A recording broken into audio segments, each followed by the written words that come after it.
Welcome to NCN news. నా పేరు సంధ్య. బులెటిన్లో ముందుగా హెడ్లైన్స్ చూద్దాం. సమస్యల పరిష్కారంలో అలసత్వం వద్దు, మంత్రి కందుల దుర్గేష్. ప్రజా సమస్యల పరిష్కారంలో అలసత్వం వద్దని నిర్ణీత కాల వ్యవధిలో ప్రజల నుండి వచ్చిన అర్జీలను పరిష్కరించాలని మంత్రి కందుల దుర్గేష్ అధికారులకు సూచించారు. సోమవారం పెరవలి తహసీల్దార్ కార్యాలయంలో జరుగుతున్న ప్రజా సమస్యల పరిష్కార వేదికను మంత్రి దుర్గేష్ ఆకస్మిక తనిఖీ చేశారు. పీజీఆర్ఎస్కు హాజరైన అధికారుల వివరాలు, అర్జీదారుల దరఖాస్తులను పరిశీలించారు. పీజీఆర్ఎస్కు హాజరు కాని అధికారులు సంజాయిషి తెలపాలని ఆదేశించారు. ఈ సందర్భంగా స్వయంగా అర్జీదారులను సమస్యలు అడిగి తెలుసుకున్నారు. పీజీఆర్ఎస్ పనితీరుపై, సమస్యల పరిష్కారంపై అర్జీదారులు సంతృప్తి వ్యక్తం చేశారు. పీజీఆర్ఎస్కు వచ్చిన ప్రతి అర్జీని పూర్తి స్థాయిలో పరిశీలించి అర్జీదారునికి త్వరితగతిన న్యాయం చేయాలని మంత్రి కందుల దుర్గేష్ అధికారులను ఆదేశించారు.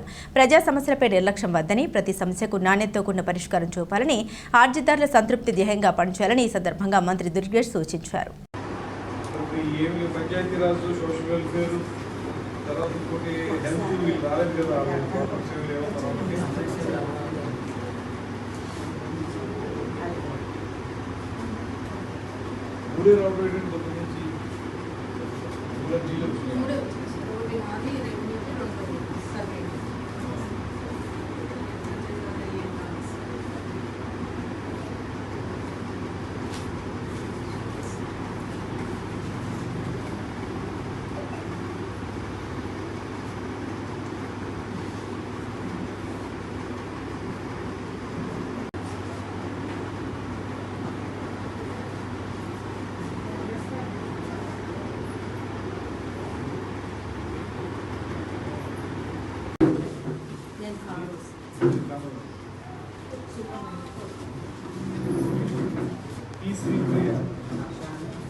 మామూలు కూడా మీకు ఏదైనా చూస్తే వేరే విషయం, కానీ అర్జీలు తీసుకునే టైంలో కూడా సెలవు పెట్టదు.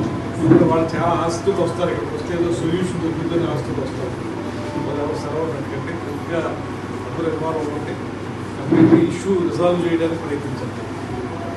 మనం దానికి ఊరికే ఎక్కువ టైం తీసుకునే కంటే కూడా కొన్ని రీసర్వే చేయడం అనుకుంటే కరెక్ట్గా అయిపోయి కొన్ని ఒకటి చేసేయండి. ఇవన్నీ అన్రిజాల్వ్డ్ ఇష్యూస్ ఉంటాయి, అవి కూడా కావాల్సిన అయితే రెవెన్యూ సైడ్ ఉన్నటువంటి ఇష్యూస్ కొన్ని రిజాల్వ్ కావుతాయి. దాని కోర్టులో లేకపోతే లీగల్ అఫైర్స్ లేకపోతే సివిల్ మ్యాటర్ అవ్వడం వల్ల కొంచెం ఇబ్బందులు ఉండేదానికి మనం ఏం చేయలేము. అది కొంత టైం ఎలాగ కోర్టు ద్వారా మన చేతుల్లో ఉన్నట్టు మొత్తం ఇమీడియట్గా రిజాల్వ్ చేస్తాం. మనం ఎంత టైంలో మనం వాళ్ళకి ఇవ్వగలిగాం సొల్యూషన్ అనేది ముఖ్యంగా చూసుకుంటారు. పదే మన ఆఫీస్ చూసుకుంటారు. అట్ ది సేమ్ టైం ఎవరు కూడా సెలవు పెట్టండి, అంటే మనం ధ్యానం చేయండి, పట్టుకు వచ్చారని ధ్యానం చూసుకుంటాం.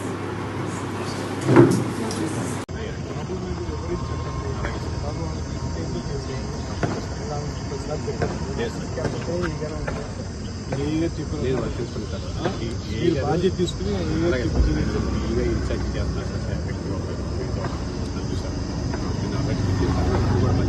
చేసి ఆ కాగితాలు కూడా ఎక్కడ కనుక్కోవాలి సార్ చెప్తున్నారు.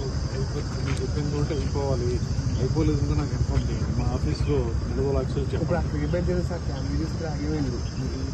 ఈసారి జరగకపోతే 20 లక్షలు మాకు ఇన్ఫార్మ్ చేయండి. నేను దాన్ని మీరు కూడా ఇంకా దాన్ని ఆ పరిస్థితిలో చూసుకోండి.